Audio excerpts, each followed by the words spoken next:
Good afternoon. Today I'm going to be reviewing the Seagull Ocean Series Pro. This watch is available from seagullwatchofficial.com for $459 which is €399. Seagull have a rich brand heritage. They have been making watches and movements since 1955 in China, so this year in 2025 they celebrate their 70th anniversary. So firstly, let's look at the box that the watch comes in, and then I'll talk you through the specifications of the piece. So the watch comes in a cardboard watch box which is protected by a blue cardboard sleeve. On the front of this sleeve we have the Seagull emblem in silver and the Seagull text logo in silver. So one removes the cardboard sleeve, and this is the blue cardboard watch box itself. As you can see, it is basic and it does suffice in protecting the watch in shipping. One removes the cardboard lid, and inside the lid there is a foam cutout panel, and that houses this owner's instruction manual and also warranty card, which I'll show you. So it has a ribbon on it which makes it easier to withdraw from the base. Inside the cardboard base we have a foam cutout panel in the shape of a watch, and this does a good job of protecting the watch in shipping from any damage. So it is basic and I think it's disappointing, so I'm going to be critical of it because cardboard watch boxes are acceptable within the low tier at the €100 and below price point, but this is at the upper end of the low tier. So to clarify, low tier is €0 to €500 price point. This is €399. At this price point one expects to see a plastic watch box, or alternatively a PU leather or vinyl leather watch roll, or alternatively a plastic watch box which is coated in vinyl or PU leather, not a cardboard watch box. So there's room for improvement with regards to the presentation or the packaging, although it does suffice. So this is the owner's instruction manual, which is in the form of a fold-out cardboard leaflet. It's bilingual, translated into Mandarin, and on the reverse it's also translated into English. And it has steps, and each of the steps have a QR code you can scan with your Android or iPhone. That will download the owner's instructions for the movement use, which is the Seagull caliber ST2130, and it also activates the 2-year international warranty. I want to give due credit to Seagull here because often low-tier Chinese brands only cover their watches with a 12-month international warranty. To get 2 years of international warranty is very good. One also gets this plastic push-pin bracelet resizing tool, which is used for resizing the oyster style bracelet. Good to get this included. It does work and it is okay quality. And lastly, one also gets this Seagull tag, which has the full reference number of this piece, which is the Ocean Series Pro, and also the price in yen. And on the reverse we have a QR code and the Mandarin for the watch, which is the Ocean Series Pro, so you can scan the QR code with your Android or iPhone. So with regards to the specifications of the piece, we have a 40.6mm case diameter, we have a lug-to-lug measurement of 47.4mm, a thickness of 13mm, and a lug width of 20mm. The oyster style bracelet tapers from 20mm at the lugs down to 18mm at the flip-lock clasp. 2-button push flip-lock clasp is pressed stainless steel, and this is disappointing. It's a clear cost-cutting measure. Again, at this price point, at the upper end of the low tier, €0 to €500 price point, at €399, one expects to see a solid milled stainless steel clasp, not pressed metal body. Also, I'm going to be critical of the 3 micro adjustment holes, which really are the minimum for a dive piece. At this stage in 2025, one expects to see a micro adjustment clasp with a glide lock style mechanism, or alternatively ratcheting mechanism, rather than a pressed body with simply 3 holes drilled in the flanks and a light gauge of flip lock with the 2-button pushes on the flanks. So there's room for improvement with regards to the clasp, but it is signed with high definition engraving with a Seagull emblem and Seagull text logo. I think they've missed an opportunity here because they could have used the perfection personified taper of 20 to 16mm, which is the industry standard, for good reason. It's aesthetically pleasing and it perfectly balances a 40.6mm head of the piece. 22 to 18 is the industry standard, or alternatively 20 to 16. 20 to 18 is less popular because the bracelet is more straight and parallel rather than having an aesthetically pleasing taper. I think 20 to 16 would look better, but this is subjective. For the majority of collectors it's not going to be detrimental. 20 to 18 is okay. We have a flat sapphire crystal with clear AR coating on the underside, and the clear anti-reflective coating does an outstanding job of reducing the glare and the highly reflective nature of the silver mirror polished applied indices and silver mirror polished sword handset, which is skeletonized. So the indices and also the skeletonized sword handset are infilled with C3 Superluminova to a good standard. Perfect colour tone match between the indices and the hands. They don't look whiter or cream. They are both white in daylight conditions. Blue sunburst style is very aesthetically pleasing, and I like the way it changes colour in the lights from an electric blue in the centre, graduating to a navy blue at the circumference or the chapter ring. The 60-minute ticks and the Arabic numerals are printed with high definition crisp white paint, so the font isn't too thick or blurry, legibility is good, and I like the symmetry of the dial by citing the date complication at 6 o'clock versus the default position of 3 o'clock. So the date complication is framed with a silver frame, and that complements the silver mirror polished indices. Proportion of the date complication at 6 is correct. Good legibility, doesn't cast a shadow, so the dial and the framing of the date window isn't too thick. It doesn't make a shadow around the white date tool with black Arabic numerals. The black Arabic numerals, both the singles and the doubles, align correctly. They're not too far to the left or the right, or too high or too low in the framed silver window. So printing is fine. It's crisp, it's sharp, it's high definition, it's not too thick and blurry. Legibility is good. Also like that the handset and also the dial is close to the underside of the flat sapphire crystal. This enhances the legibility and the clarity.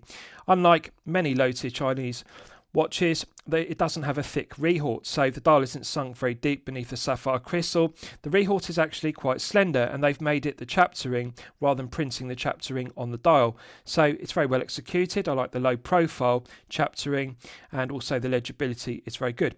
Quality of the printing in white of the Seagull emblem and also Seagull text logo is sharp and crisp. It's high definition. The font is good at 6 o'clock. We've got since 1955, and Seagull are very right to be proud of that, because this year they celebrate their 70th anniversary. And also beneath it, just the right amount of information, 300m/1000 feet.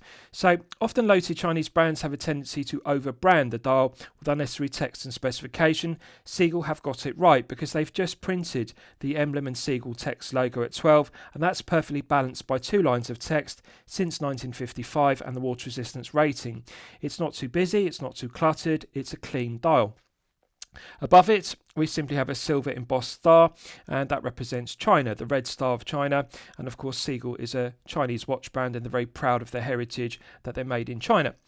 So dial is very legible. Proportions of the indices are good, and the proportions of the skeletonized sword hands are also very good. Quality of the mirror polishing to the sword hands is very good, and they're faceted rather than flat. Also, we've got an arrowhead tip to the sweeping second hand, and it's long enough to extend all the way to the minute ticks on the chapter ring. So they've got the dial execution correct. They've got the proportions of the handset correct.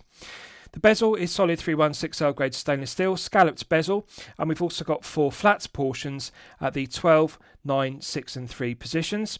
The scallops are low profile, and it is grippy and tactile, but the mirror polished flat sections of it aren't as grippy, and that's something to note. It's more difficult to get purchase on if your index finger and thumb are wet, or if you're wearing a glove, for example. It's difficult to get a grip of it, because if they had fully scalloped the bezel around 360 degrees of it, rather than having these 4 flats, it would have made it more grippy and tactile. So that's something to bear in mind. But with a dry hand, without a glove on, it is easy to get good purchase and rotate the bezel.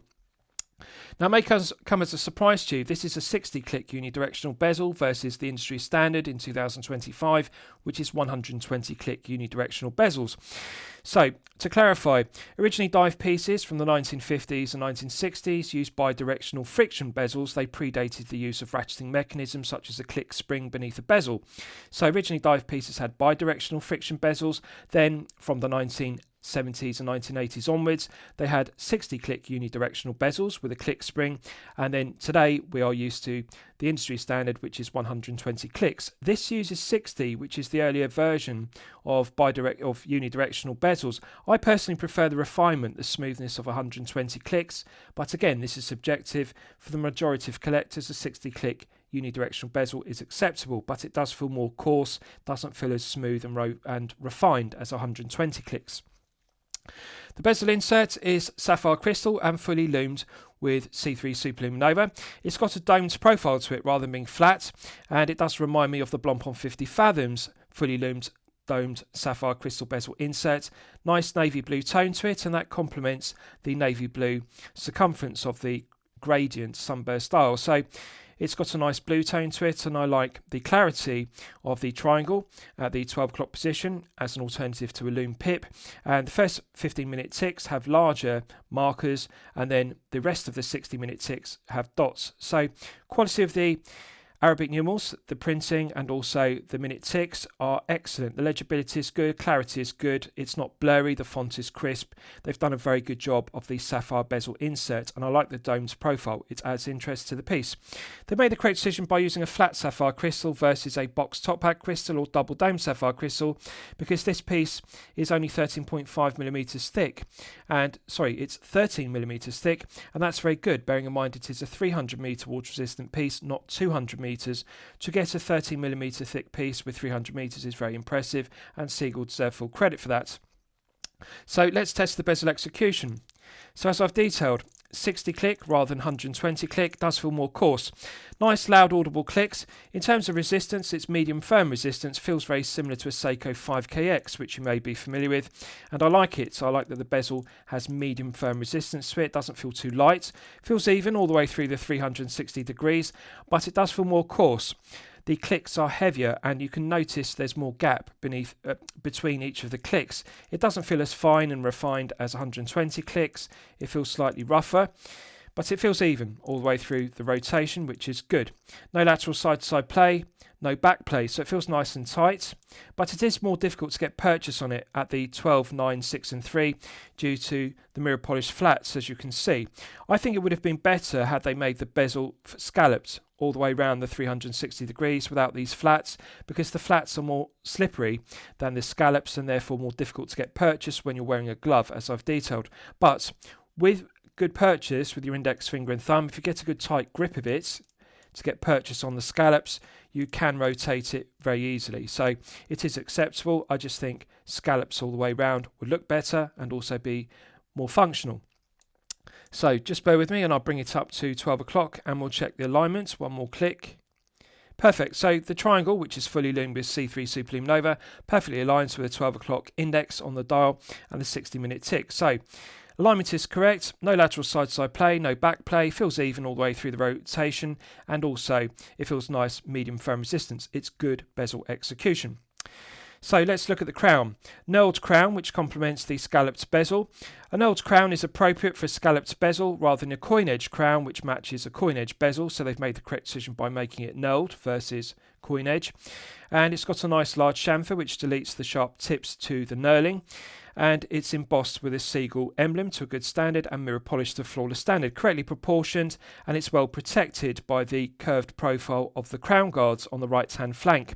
Nice large mirror polished bevels, which mark the transition between the top of the lugs and the flanks, which are brushed satin finished. I like the large mirror polished bevels. It does remind me of a Christopher Ward light catcher case used on the Trident C60. That's the kind of curved profile we've got to the crown guards and also the undercut to the flanks. So it's a compact lug to lug measurement of 47.4, and I like the curved profile of it. Nice taper on the crown guards, and they do a good job of protecting the crown, which is correctly proportioned. So let's test the execution. Silky smooth.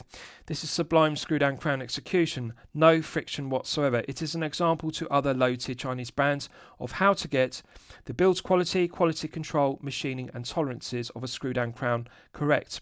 300 meters is strong specification. It's silky smooth. To put this into perspective, it is every bit as good or every bit as smooth as the Rolex triplock crown used on my Submariner Dates 16610, which is fantastic. So perfect interface between the internal thread of the stainless steel crown and the external thread of the stainless steel crown tube. Minimal number of turns required to unscrew. When it's fully unscrewed, one can manually wind the Seagull caliber ST2130 to its maximum 40-hour power reserve. Feels very similar to manually winding an ETA 2824-2 or alternatively a Sellita SW200-1.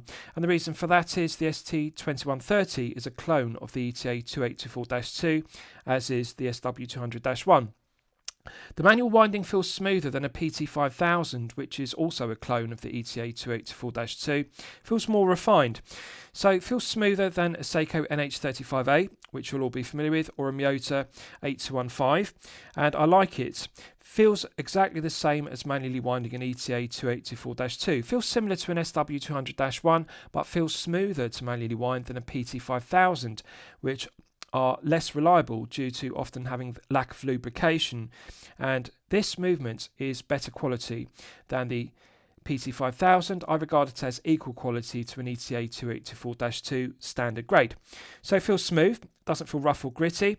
Pulling it out to the first click position is the quick set date complication. So if you look at the date window at 6, you can see each day of the month clicks over with a nice positive click. Nice light action to it. Feels lighter than a Seagull NH35A. Again, feels exactly the same as an ETA 2824-2 or an SW200-1. It's got that light clicking sensation. Alignment is correct. The singles and the double Arabic numerals align correctly, which is good. The font is very fine. It's not too thick and blurry, and I like it because the legibility is good. So pulling it out to the second click position hacks the movement. If you look at the arrowhead tip to the second hand, you can see it's now stopped dead. So therefore it's possible to set the time precisely to the second. We're now in the time setting position. Feels very smooth. Nice light resistance to the gearing, doesn't have a lot of heavy friction, so that indicates the meshing of the gearing is good. The build quality, quality control, machining and tolerances of the gears are very good. Feels smooth clockwise and anti-clockwise.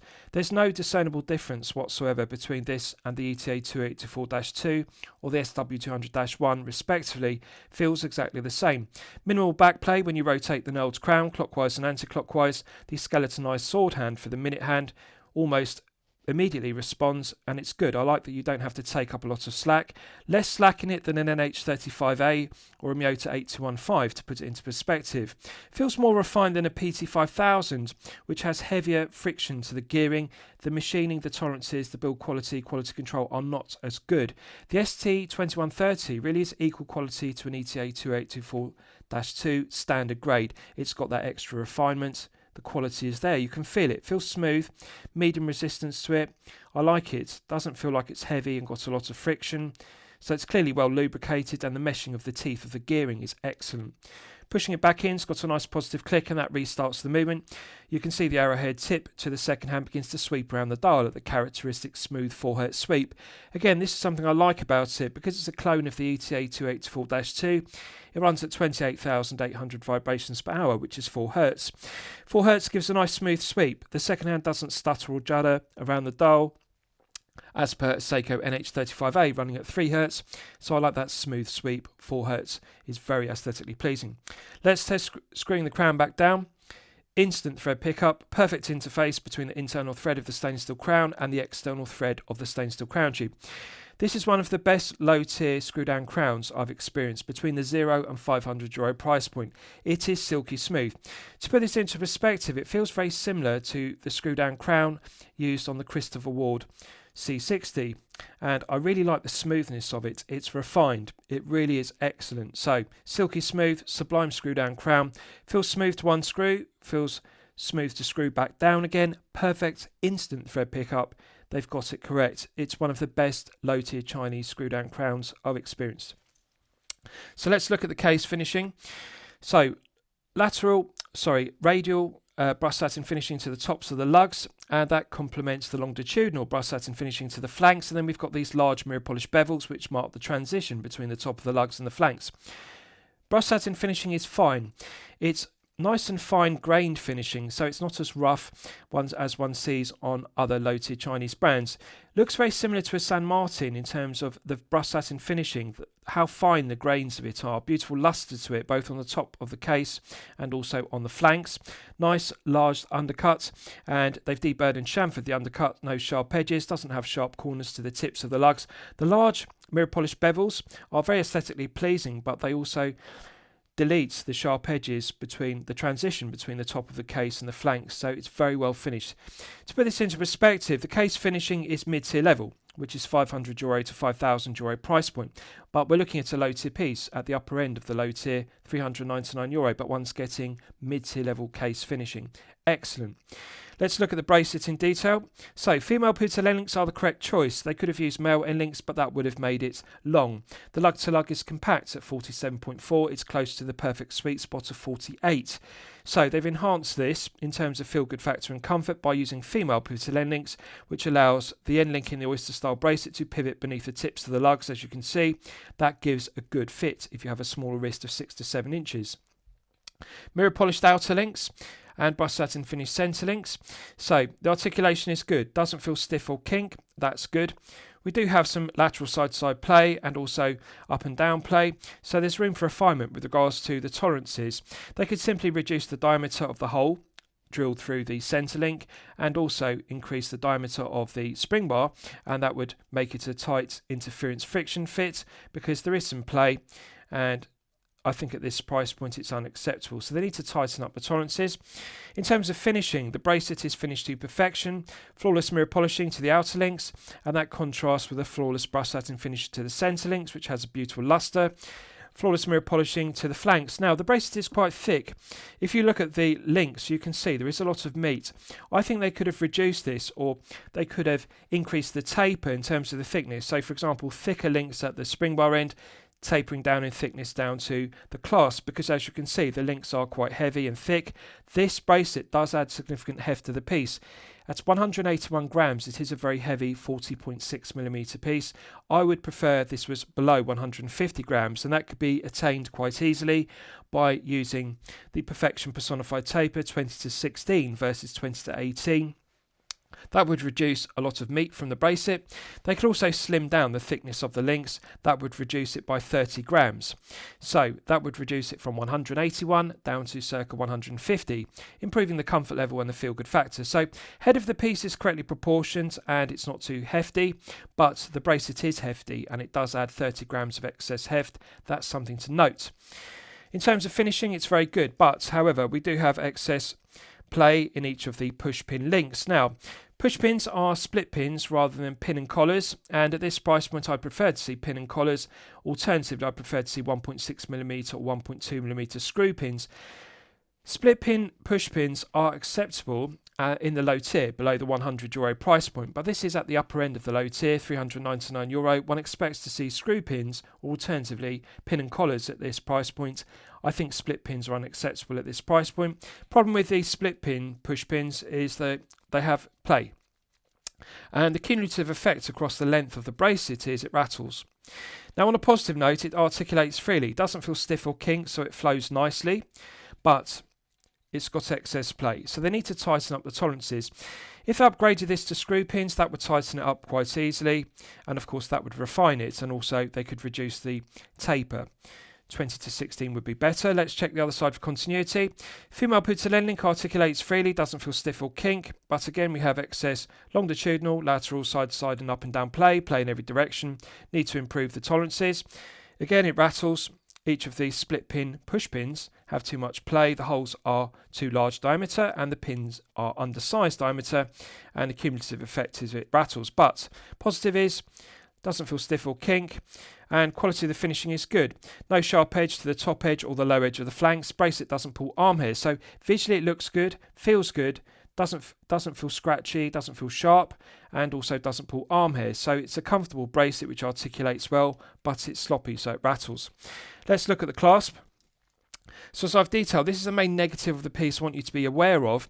It's a pressed body. Now, at this price point, one expects to see a solid milled micro adjustment clasp, not a pressed stainless steel clasp. As you can see, very light gauge of pressed 316L grade stainless steel. We've got the minimum 3 holes in the flanks, and we've got the light gauge flip lock on it and the 2-button push triggers on the flanks.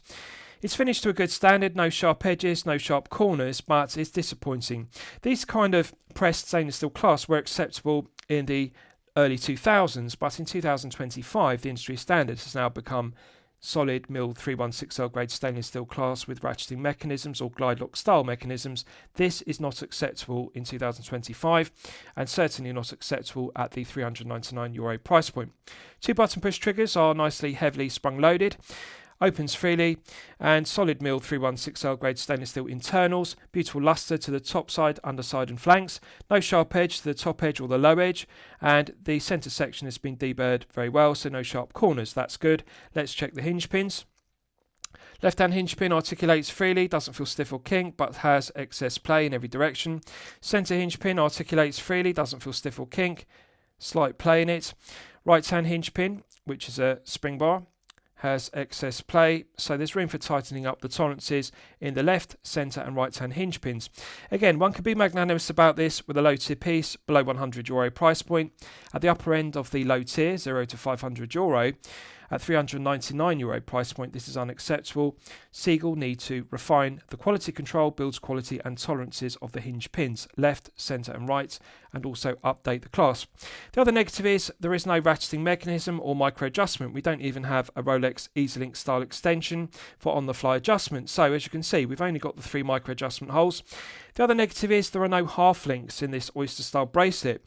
The problem with the lack of half links is that sometimes adding or subtracting one full oyster style link from a bracelet from the 6 and the 12 o'clock side doesn't give the desired fit, and also the clasp sits off centre on the wrist. So if they added a half link on the 6 and the 12 o'clock side, that would better enhance the sizing of the bracelet, because sometimes adding or subtracting a half link is necessary, and it also centres the clasp. For example, you can remove a half link on the 6 and a half link on the 12 side. So clasp needs updating and improving. Half links would be beneficial, and also screw pins, or alternatively pin and collars versus these split pins. So clasp is the main negative, and it's disappointing. Let's look at the caseback. Solid 316L grade stainless steel caseback. It's hydraulically forged. So to clarify, with dive pieces that use solid stainless steel casebacks, the casebacks are engraved or embossed, and this one is clearly embossed. It's got a 3D star in the centre and waves, and also embossed since 1955 and WR300M. This is hydraulically forged, and it's better. I prefer hydraulically forged casebacks. Yema in France are another brand that use it on the Superman, and the benefit of using a forged caseback versus engraved is by hydraulically pressing it, it forms the embossing without any sharp edges. If they engrave this, it would leave it sharp. The engraving would feel rough, and this enhances the comfort level and the feel good factor, because when you hydraulically forge the case, the embossing feels smooth, doesn't feel rough like it's been engraved, and it looks good as well. It's high definition and crisp, but we don't have that characteristic roughness one gets. So for example, the Steinhardt Ocean 139 has a seahorse and Sidon engraved in the caseback, but the problem with it is it's very high definition engraving. It looks legible, but it feels rough. It feels scratchy, and therefore the comfort level is diminished. This isn't. It's got deep embossing, as you can see. The star is 3D effect, and the embossing is very deep, but it feels smooth. So comfort level is good, feel good factor is good. The circumference is engraved with the specification of the piece, and it's mirror polished to a flawless standard. The milled slots are deburred and chamfered very well. Also, I like it's not a deep bubble back case back. You can see it's nice and flat in the centre section, although it does have a deep embossing of the 3D star. And this reduces the thickness of the piece down to only 13mm. Now, just think about that for a moment. This is not 200 metres, this is 300 metres, so one would expect it to be 13mm plus, but 13 is excellent. It doesn't feel top heavy, doesn't feel too thick, even though it's 300 metres. 13mm is the sweet spot. Case back is very well finished. Female Bezel end links are a good tight fit to the head of the piece. The underside head of the piece is flawless mirror polishing throughout. The undercuts to the flanks are deburred and chamfered very well, and the tips of the lugs are also beveled, so there's no sharp corners. It's finished to mid-tier level, €500 to €5,000 price point level head of the piece finishing. Caseback is finished to perfection. Standard stainless steel spring bars, they could enhance it by using quick release stainless steel spring bars, but it is acceptable. So I'll give you a wrist shot and you can see how it fits on my 8-inch wrist. Now I haven't sized the bracelet, and as you can see, it comes with a very long oyster style bracelet. Even on my large 8-inch wrist, I can easily slide 2 fingers beneath bracelet and clasp. That indicates this would fit up to a very large 9-inch wrist size. There are enough removable links on the 6 and the 12 o'clock side to size this down to a minimum 6-inch wrist size. So this will fit you if you have a 6 to 7-inch wrist and a 7 to 8-inch plus wrist size. 9 inches is the absolute maximum. Bear in mind I'm on position 3 out of 3, the largest of the micro adjustments on the flanks of the pressed flip-lock clasp. Wrist presence is good. Doesn't look top heavy, doesn't feel top heavy, very well balanced. The head of the piece feels correctly proportioned and it looks correctly proportioned. It's got a very good lug to lug measurement. 47.4 is close to the sweet spot. Often refer to 48mm as the perfect sweet spot because that lug to lug measurement fits all wrist sizes, 6 to 7 inches and 7 to 8 inch wrists respectively. So at 47.4 it's just 0.6mm below the perfect sweet spot of 48. Does give enough wrist presence at 40.6. Visually, it does look and feel like a 41. Does feel slightly larger than a 40. And the knurled bezel with the domed sapphire bezel insert also visually looks larger. So Does look and feel like a 41, and you can feel it does have additional heft.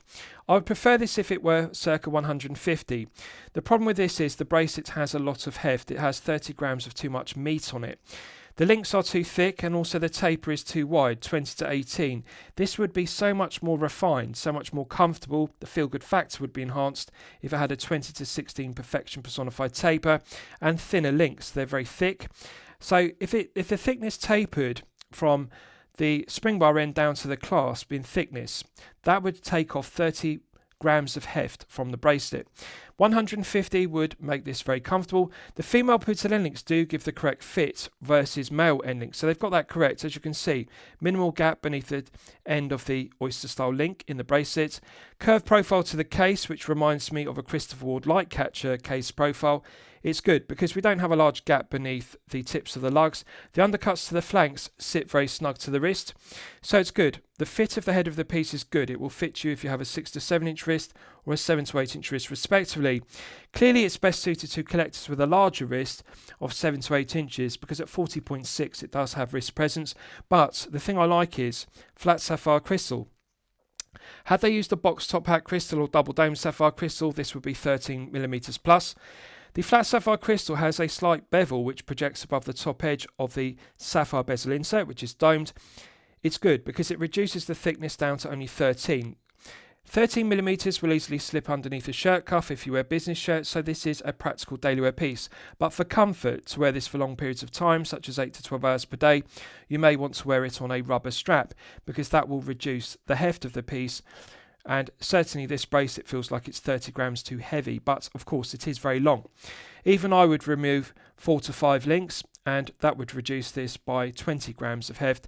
So if you have a 6 to 7 inch wrist, you're going to be removing 10 links plus from the bracelet. If you have a 7 to 8 inch wrist, you would still remove 6 to 8 links. That will reduce it down to circa 150 and therefore make it more comfortable, more balanced, because as it stands, bracelet feels too heavy for the head of the piece, clasp feels too light because of course it's pressed versus solid milled stainless steel clasp. So they need to refine the bracelet proportions, the thickness of the links, and update the clasp. If they used a heavier clasp, it would actually balance the head of the piece better because it feels like the clasp is too light on a heavy bracelet and a very well balanced head of the piece. So it feels like the bracelet is too heavy for the head of the piece.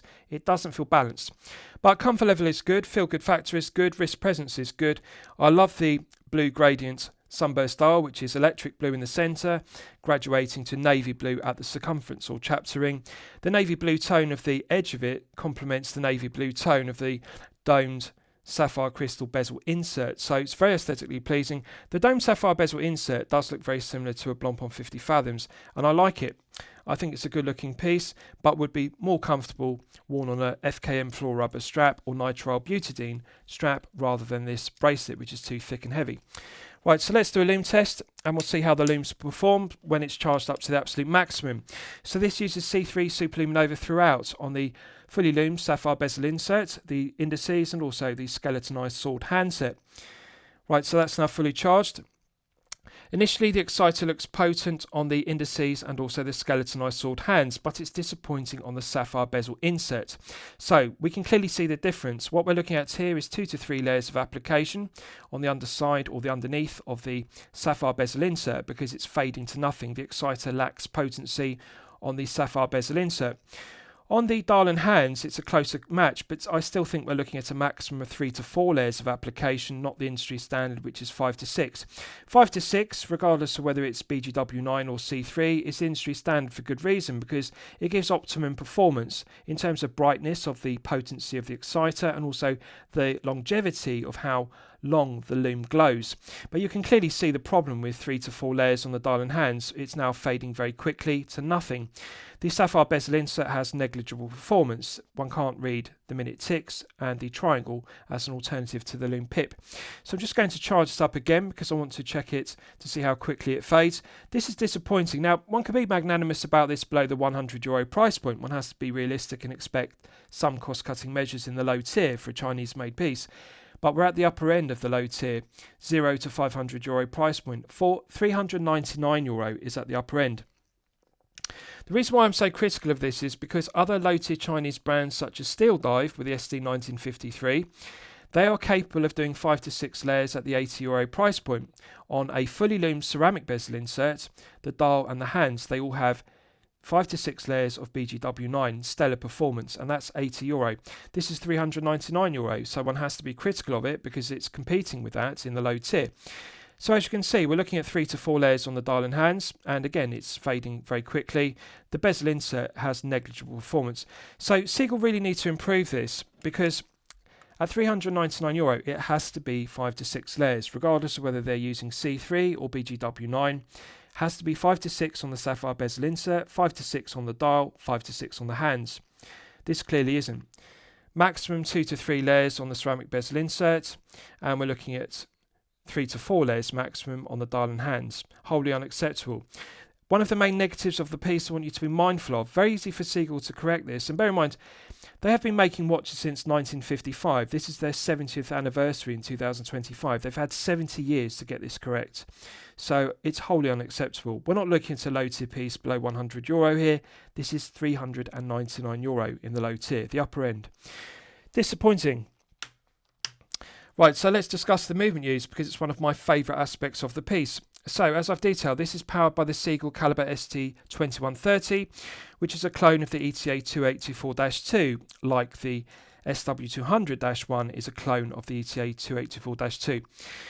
The ETA 2824-2, which is a clone of, has 25 joules, but the thing to note is there is a difference in the architecture of the movements. The ST2130 has 28 joules, so Seagull add an additional 3 joules. And it also has an additional 2 joules versus the SW200-1, which has 26 respectively. In terms of build quality, quality control, finishing and materials, it's a level above the PT5000, which is made by HK Precision Technology in China. So regarded as equal quality to the ETA 2824-2 standard grade, or alternatively the Sellita SW200-1 standard grade. Now, it runs at 28,800 vibrations per hour and a frequency of 4 Hz, has hand binding and hacking, which are useful complications, and a quick set date complication. 40-hour power reserve is perfectly acceptable. Stated accuracy is plus or minus 12 to plus or minus 30 seconds per day, so rather wide accuracy range, but it is equal in accuracy range to the standard grade of ETA 2824-2 and standard grade SW200-1 respectively, plus or minus 12 to plus or minus 30. It is possible to regulate the movement in 5 positions and attain chronometer accuracy of -4 to +6.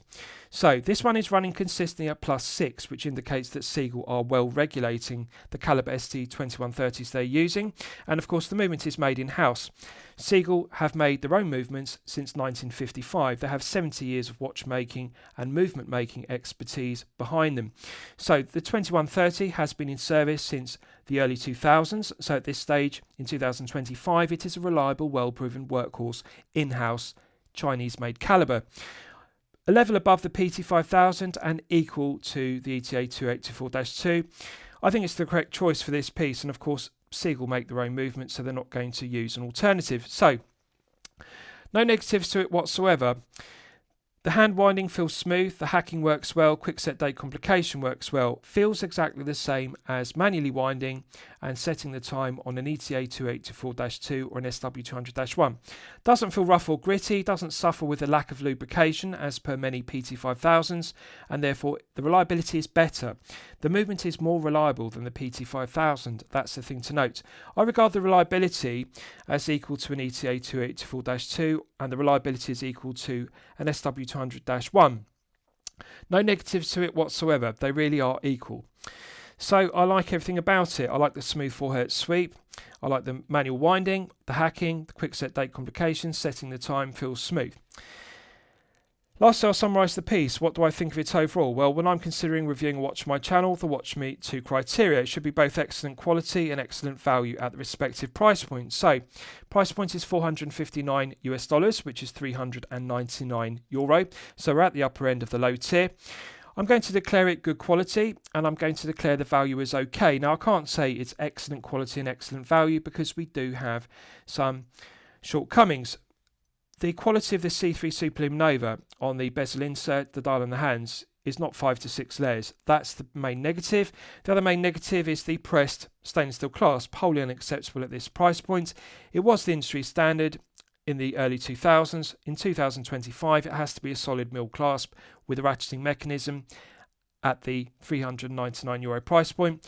Push pins, which are sloppy, unacceptable at the price point. So it needs refinement. I'd like to see a V2 version of it, and with 5 to 6 layers of C3 used, and also screw pins used in the bracelet, and also a solid milled micro adjustment clasp. Then I would upgrade it to excellent quality and excellent value, because the bezel execution is excellent, the screw down crown execution is silky smooth.